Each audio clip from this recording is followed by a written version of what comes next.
If you've ever ridden an e-scooter and felt like it was a kid's toy, perhaps because you're on the taller side like I am, and just felt ridiculous on something so small, then you need to see this. Niu is a well-established and highly rated maker of e-mopeds, or low-power electric motorbikes, but the Niu KQi3 is their first foray into the world of electric kick scooters. It is by far the coolest, largest, most comfortable to ride and safest feeling scooter I've tried or seen yet. And in today's video, I'm going to show you why.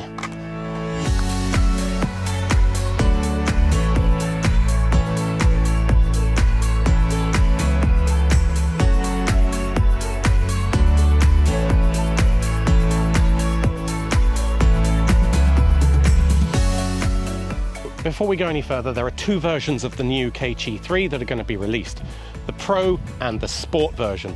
Both are predominantly a black frame, but the Pro version has plain black or gold highlight, while the Sport version, which we have here, comes in a range of colors: red, blue, or just black or white versions. The Pro version has a 350 watt motor versus the 300 watt in the Sport version, as well as the Pro version having a third larger battery, 486 watt hours versus 365 watt hours. Naturally, it's a bit heavier at 20 kilos versus 18.5 kilos, and it has a slightly longer range as well, 50 versus 40 kilometers. The only other difference is that the Pro model has both a rear and front brake, while the Sport one has only the front brake. Now note that the European version of this scooter is locked to 25 kilometers per hour, regardless of which version you get, while the US version goes up to 20 miles an hour. So as I said, we have the Sport version in red for testing, so do bear that in mind throughout the review. So what makes the Niu KQi3 so unique and frankly so safe? There are three main differences to nearly all the other scooters that you'll find on the market. Firstly, it's the taller handlebars at 542 millimeters wide and a 75-degree angle. Now, I'm 6'1", 185 centimeters, and it feels perfect. Even the largest of other scooters that I've been on, I've had to bend over a bit, and having this, that sort of 10 centimeters higher than the others, feels much more height appropriate. Now, my wife, who's 173 centimeters, she thought it was a little bit too high, though she didn't appear to have any problems riding it or anything. Still, I'd say if you're on the tall side, this taller handlebar is absolutely a big selling point for you. Now, the handlebar does fold up pretty easily. Actually, it's great for throwing in the back of your car or van. Not so much for carrying around, of course. It is nearly 20 kilograms, so it's not something you're going to be slinging on your back and then trying to go up 4 flights of stairs. That could get a bit tiring. The second biggest safety feature is the wider rubberized deck here. No more feeling like you're going to slip off to one side. And moreover, the entire frame of the KQi3 is made of thick aluminium sturdy tubing, meaning it's both very stable and as lightweight as it can be. Lastly, you have these chunky tires at 9.5-inch diameter and 2.5-inch thick. They're much larger than average, and they're air-filled tubeless pneumatic types, so you get a much smoother ride. Overall, it's just a chunkier e-scooter, clearly designed with safety first, which results in a more comfortable ride for adults, particularly those on the taller side. Some other hardware features I'll point out: the dual disc braking on the front for the Sport model, the front and rear for the Pro model. There's also a rear brake light and this iconic front halo-style ring light, with an additional light in the middle for nighttime driving. Now, the overall weight limit is 100 kilograms or 220 pounds, though I must admit I am a smidgen over that, and obviously at the end of that weight limit you will not be able to push it to the maximum speed of 25 kilometers an hour or 15 miles an hour on flat ground. I believe the model for outside of Europe is slightly faster. That's all down to regional laws. Out of the box, there was very little construction or setup to do, just bolt on the handlebars and that's it. Do be sure to charge it up fully before your first ride. In future, fully charging the scooter will take about 4 hours, but if you open up the app, it'll tell you how long is left to a full charge, which I thought was pretty neat, especially if you're just topping it up. One other thing to note is that the charging plug appears to be completely custom, so any replacement will need to come from Niu. A lot of the cheaper scooters just use generic DC plugs, which you can pick up anywhere really, get a replacement power supply on Amazon, for instance. So once you've bolted in the handlebars and charged it up, in order to ride the KQi3 beyond basic slow mode, you will need to download the Niu app and register your purchase. Out of the box, it is also locked into a training mode, and you won't be able to increase the speed until you've run through a short video and ridden it for half a kilometer. So if you want to jump straight on and try to ride, you may be a little disappointed with how slow it is. But after that, you should be able to single press on the only button to go through the various speed modes. Thankfully, I had a custom mode available for testing, so I could bypass the training and whack it up to full power immediately. Now, the Bluetooth is automatically turned on whenever you power on the scooter, so you don't need to repair the connection each time or fiddle around. It's very seamless and easy. Now, although you might lament the fact that it needs an app at all, there is a lot of additional functionality and features which I think you'll like. But just to be clear, of course, you don't need an always-on connection to your phone in order to use the scooter. But you do need to register it initially and to set it up how you like to run through that initial training. So the first useful addition from the app is an anti-theft alarm, and not quite disabler, I don't think, but it does seem to slow the wheels down. So to use that, just open up the app and click on the lock. Then if anyone tries to turn the scooter on or even just push it away, the alarm will sound. It's not particularly loud, mind, but the display will flash too, and I do think the motor engages a little bit onto the wheels. It makes it a lot harder to push and basically makes it a non-functional scooter. The accelerate button won't work, nothing will work until you've unlocked it via the app. It also records your ride statistics because there's no GPS on the scooter itself, so you can use the app to record that. That said, it was a bit buggy for me during testing, so I can't show you the journeys that I've been taking, and I had to work them out manually with Google Maps. It's also important to note that the KQi3 is a kickstart scooter, meaning that you can't just jump on and then press the button. It won't engage from a cold start. You do have to push along to accelerate first, and then push down the accelerator, push you along faster. At least in the software version I've been testing, that wasn't something I could configure. Now, arguably, it's a safety feature. It's just not one that I particularly appreciate. And it would have been nice to be able to disable that at least after training mode is complete. However, I should stress that this is a production prototype, and it was a special test flight version of the software that I've been using, and that could still be updated. So one neat feature that is configurable is the level of energy recovery that you get from braking. And this is automatic recovery from an engine brake rather than a manual e-brake lever that you might find on other scooters.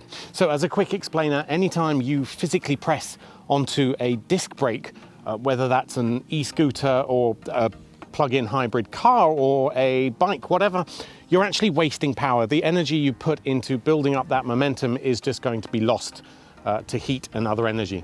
So the energy recovery system of e-brakes charge the battery anytime you have some forward momentum and aren't holding down the accelerator. It just runs the motor electrically in reverse, effectively, and the level to which that operates can be selected in the Niu app. On the lowest level, it's not going to do much. You probably won't even feel it in operation. It'll just trickle charge the battery a little bit. But on the highest level, you will feel it. Whenever you stop accelerating, you'll feel the whole scooter slow down. And having this additional braking system, to me, feels a lot safer, and you do slow down a lot faster. But for some people, it's very much a love-hate kind of affair. I have the same settings on my hybrid car, and if you're not used to it, it can be quite unnerving to feel the car slow down that quickly. It feels very different to most cars where you can just cruise along without much effort. Whereas on the highest setting, you won't be able to get up to speed, then just freewheel it on flat terrain. It's always going to be a conscious choice that you move along by pressing accelerate. And it also means that you can go down steeper hills at a far more sensible speed without wasting energy to a manual brake. But like I say, this is configurable, so it's nice that you can set it up exactly how you want it. If you don't want that automatic recharging braking, just turn it off. Speaking of braking, the Sport model here, as I mentioned, only has the front brake, while the Pro model has both a front and rear brake.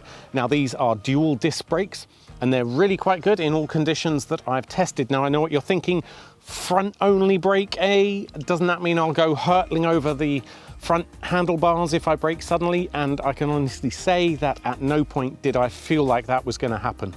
And I do know that feeling from other scooters that I've tested. If you don't use both brakes simultaneously, there is a very good chance that you'll go over the front, and even then you have to shift your weight. Although again, I have been riding with the full energy recovery system turned on, so that does overall slow you down a little.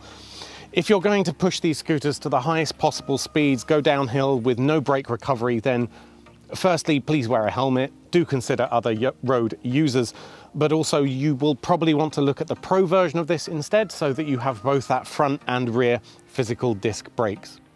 For me though, this was absolutely sufficient and felt perfectly safe when combined with that automatic braking and energy recovery system.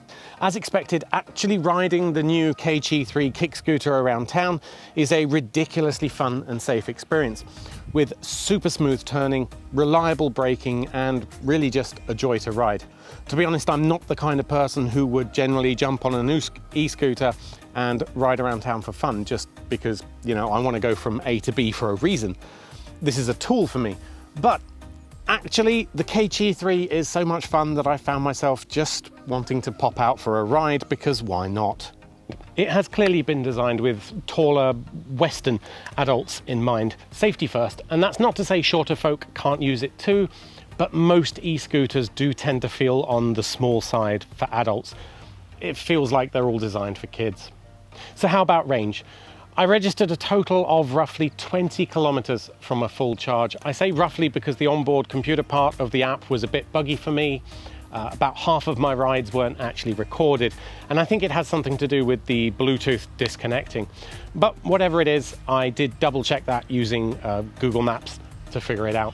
Again, it's prototype software, not finalized, and I'm sure they'll figure that out by the time it's shipping. But anyway, 20 kilometers is obviously less than the stated 40 kilometers maximum range, but bear in mind that the stated range is under ideal conditions and average load. Our testing was up and down hills with a mix of light and maximum brake recovery. Half of the time my wife was riding it, she's like 65 kilograms, and the other half of the time I'm about 105, so that was very taxing on the motor. It was also on a variety of terrain, from good streets, bad streets, light dirt gravel paths, and even the grassland on the moors. It handled all of those pretty well. Obviously, some were more bumpy than others, but it was certainly a lot smoother than the Kugu ES2 that I was following along with in order to film, which was actually pretty painful. But, you know, all of those factors, the terrain and the weight, they're all things that will eat into your overall range. So to get the ideal range, you would want to be no more than 75 kilometers weight, riding on flat city terrain, tarmac, concrete, that sort of thing, with the energy recovery on maximum. So 20 kilometers range could probably be considered the minimum of what you're going to get on this if you're overweight and riding on surfaces that frankly you shouldn't be. Lastly, it's IP54 rated, which means it's dirt, dust and splash proof.